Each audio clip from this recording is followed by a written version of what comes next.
Chilli powder అన్ని రకాల వంటలకు పచ్చళ్లకు సరైన chilli powder. No colour no chemicals.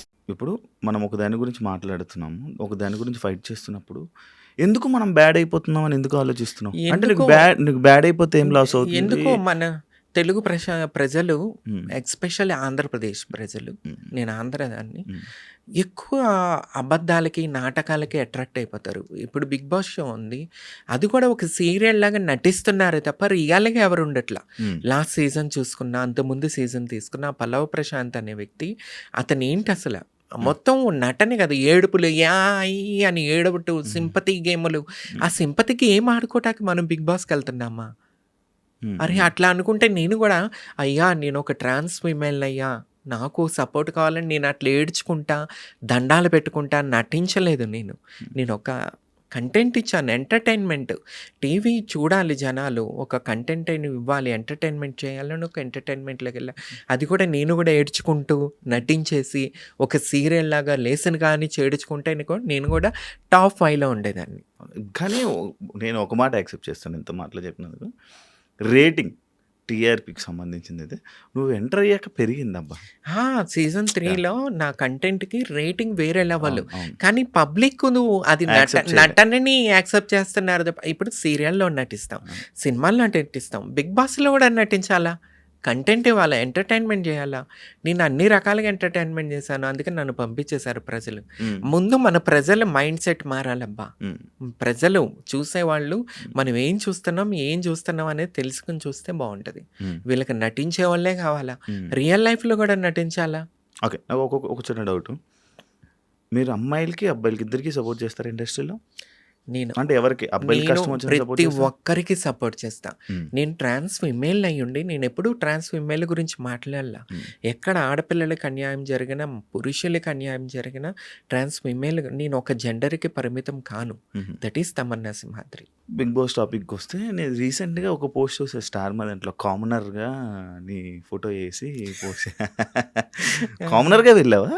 తెలీదు నాకు, వాళ్ళు ఎందుకు వేసారో తెలీదు. నేను కామనర్గా వెళ్ళలేదు. ఉమ్, ఆ టైంలో నేను ఫస్ట్ ట్రాన్స్ ఫీమేల్ ఆ, ఎమ్మెల్యే క్యాండిడేట్ అనేది ఆంధ్రప్రదేశ్లో ఫస్ట్ నాది రికార్డ్. అవును, ఆ రికార్డు ఉంది. అవును. సోషల్ మీడియాలో ఆ టైంలో నేను ఫుల్ వైరల్గా ఉన్నా. ఉమ్, యూట్యూబ్ సోషల్ మీడియాలో ఫుల్ వైరల్గా ఉన్నా, అందుకే వాళ్ళు కాంటాక్ట్ చేశారు. ఉమ్, కానీ ఉన్నారు కొంతమంది మెయిన్ ఛానల్స్ వాళ్ళకన్నా కూడా ఆ ఛానల్స్లో పని చేసే వాళ్ళకి అసలు ఇబ్బంది. ఎందుకు నాతో ఇబ్బంది నాకు అర్థం కాదు. ఏం చేసావు మరి? మరి పక్క రాష్ట్రాల్లో వాళ్ళు వీళ్ళతో నైట్ అవుట్లు కూర్చుంటారు, పార్టీలు చేసుకుంటారు, ఇవన్నీ చేసుకుంటారేమో, కానీ ఉమ్, నాకు అది అలవాటు లేదు. ఉమ్, పిలిచారా, షూట్ వెళ్ళానా, పని చూసుకున్నాను, వెళ్ళిపోతా. ఉమ్. అందుకనే నేను నచ్చట్లేదేమో వీళ్ళకి.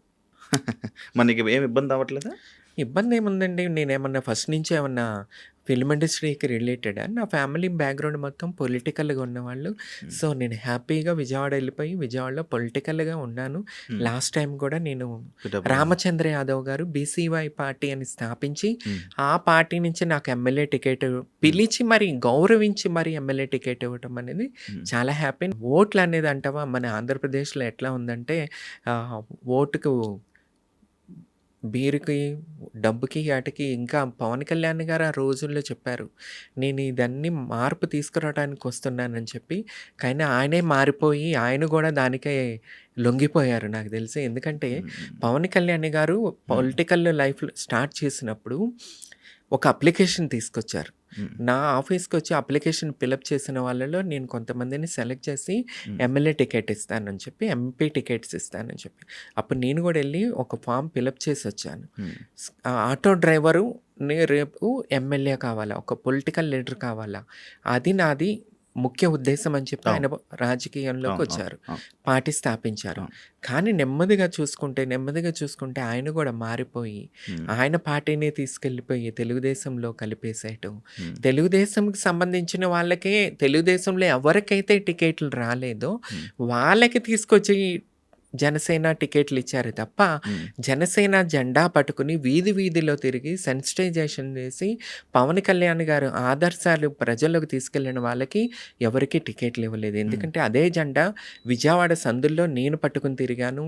గడప గడప తిరిగాను ఒకప్పుడు. హ్మ్. 2019, హ్మ్. 18 హ్మ్. టైంలో. హ్మ్. అవును. ఆ టైంలో నాకు ఎంతోమంది పరిచయం అయ్యి ఉన్నారు విజయవాడలో. వాళ్ళందరూ పవన్ కళ్యాణ్ గారు నమ్ముకుని, జనసేన పార్టీని నమ్ముకుని ఏడుస్తున్నారు. నేను ఇదే మాట్లాడాను ఆ మధ్య ఎలక్షన్ అవును. టైంలో. అవును. కానీ చూసారు. దాన్ని వేరే తప్పు తీసుకున్నారు తప్ప, నేను పవన్ కళ్యాణ్ గారికి శాపనార్థాలు పెట్టట్లా. హ్మ్. అన్నా, నిన్ను నమ్ముకున్న వాళ్ళు నాశనం అయిపోయారు. ఎందుకంటే వాళ్ళు జాబ్స్ మానుకుని, వర్క్స్ మానుకుని నిన్ను ముఖ్యమంత్రిగా చూడాలనుకుని వచ్చాం. కానీ నువ్వు తీసుకెళ్ళిపోయి చంద్రబాబు నాయుడు గారు ముఖ్యమంత్రి కావాలని కోరుకోవటం ఇది చాలా తప్పు. ఎందుకంటే మాలాంటి వాళ్ళు కొంతమంది కోట్ల మంది మిమ్మల్ని ముఖ్యమంత్రిగా చూడాలని చెప్పి, దీంట్లో ఒక సెల్ఫ్ ఉంది, స్వార్థం ఉంది. ఏంటంటే నా కులం కాపు, పవన్ కళ్యాణ్ గారు కాపు, మా కులపస్తుడు ఒకడు ముఖ్యమంత్రి కావాలని ఒక స్వార్థంతో మేము పగలు రాత్రులు కష్టపడ్డాం. క్యాస్ట్ శ్రీరెడ్డి ఫీలింగా? కాస్ట్ ఫీలింగ్ ఉంది, కంపల్సరీ ఉంది నాకు. ఎందుకు? ఉంది, నాకుంది. ఎందుకు క్యాస్ట్? లేకుండానే నేను ఒకప్పుడు జగన్మోహన్ రెడ్డి విజయవాడ ఆంధ్రప్రదేశ్ కృష్ణా డిస్ట్రిక్ట్ పేరు మారుస్తాను, నందమూరి తారక రామారావు డిస్ట్రిక్ట్గా మారుస్తానన్నప్పుడు నేను కృష్ణా జిల్లా పేరు మారిస్తే వంగవీటి మోహన్ రంగా గారు పేరు పెట్టాలని విజయవాడ నడు రోడ్డు మీద ఉద్యమం చేశాను. హ్మ్. సో ఫీలింగ్ ఉంటుంది, కంపల్సరీ ఉంటుంది. ఎవరికి ఉండదు? హ్మ్. హ్మ్. అందరికీ ఉంటుంది. హ్మ్. ఫిలిం ఇప్పుడు ఇండస్ట్రీలో ఉంది, ఇప్పుడు టీవీ ఈ ఇండస్ట్రీలో టైంలో ఉంది, పొలిటికల్‌లో ఉంది, అందరికి ఉంది. నాకు అదే మా అభిమానం కదా! పవన్ కళ్యాణ్ గారిని ముఖ్యమంత్రిగా చూడాలనుకునే ఆ రక్తం చేతులు కోసేసుకునే పిచ్చితనం ఉండే. కానీ హ్మ్. ఇప్పుడు పవన్ కళ్యాణ్ గారు మాట మీద నిలబడలేకపోయారు. ఆయన అంటే అమ్మ అడుక్కొనివ్వదు, అన్నము పెట్టదు అన్నట్టు స్థితికి రావటం వల్ల హ్మ్. రామచంద్ర యాదవ్ గారు నన్ను గుర్తించి పిలవటం వల్ల నేను వెళ్ళిపోవటం జరిగింది. ఓకే.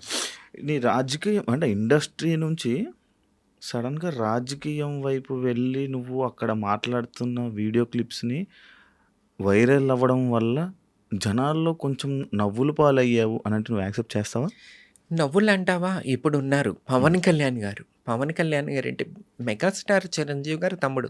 ఆయన ఒక సూపర్ స్టార్. హ్మ్. పవన్ కళ్యాణ్ గారిని ట్రోల్స్ చేయట్లేదా? హ్మ్. బీభత్సమైన ట్రోల్స్. ఈ రోజున కేఆ పాల్ గారు ఈ మధ్య హీరో అయ్యారు, ఒక హ్మ్. అమ్మాయిని కాపాడి. కాపాడి. అవును. ఇప్పుడు పవన్ కళ్యాణ్ గారిని పొలిటికల్ జోకర్‌ని చేసేసారు సోషల్ మీడియా వాళ్ళందరూ. హ్మ్. బీభత్సమైన ట్రోల్స్ నడుస్తున్నాయి. హ్మ్. ఆయనే పొలిటికల్ జోకర్ అవుతున్నప్పుడు నేనెంత? నవ్వుకునేవాళ్ళు నవ్వుకుంటారు, పేరు పొగిడేవాళ్ళు పొగుడుతూ ఉంటారు. సో, అంత పెద్దవాళ్ళ గురించే నవ్వుతున్నప్పుడు నా గురించి నవ్వరు అనుకోవటానికి ఏముంది? కొన్ని కొన్ని సార్లు కొన్ని సిట్యుయేషన్స్‌లో నీకు సంబంధం లేని దాని గురించి కూడా హ్మ్. దాని గురించి రియాక్ట్ అయ్యి మాట్లాడడం వల్ల హ్మ్. యాక్చువల్లీ బ్యాడ్ నేమ్ గాని, బ్యాడ్ కామెంట్స్ గాని, నెగటివిటీ నీకు రావడానికి రీజన్ ఇదే. అంటే, అంటే నీకు ఇప్పుడు సంబంధం లేని టాపిక్స్. ఇప్పుడు సంబంధం లేదంటే, ఇప్పుడు నేను పొలిటికల్‌గా ఎళ్ళాలనుకుంటున్నప్పుడు నా ఫ్యామిలీ, మా అమ్మదో, మా నాన్నదో, మా అన్నదో, నాదో, నా మొగుడుదో ఉండదు కదా! హ్మ్. పబ్లిక్, పబ్లిక్ ఉన్నప్పుడే మేము కంపల్సరీ స్పందించాల. హ్మ్. నాకు సంబంధించిన నాటికి నేనెప్పుడు మాట్లాడను. హ్మ్.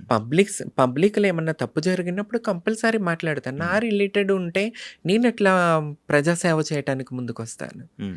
ప్రజల గురించి ఏమన్నా జరిగినప్పుడు ఉంటాను కాబట్టే హ్మ్. నేను రాజకీయాల్లోకి ముందుకొస్తున్నాను. జరిగిన రిజల్ట్‌తో హ్యాపీ? ఏ ఇప్పుడు రిజల్ట్స్? ఏదైనన్నా ఇప్పుడు జరుగుతున్న నీ సిట్యుయేషన్స్ నీ లైఫ్‌లో.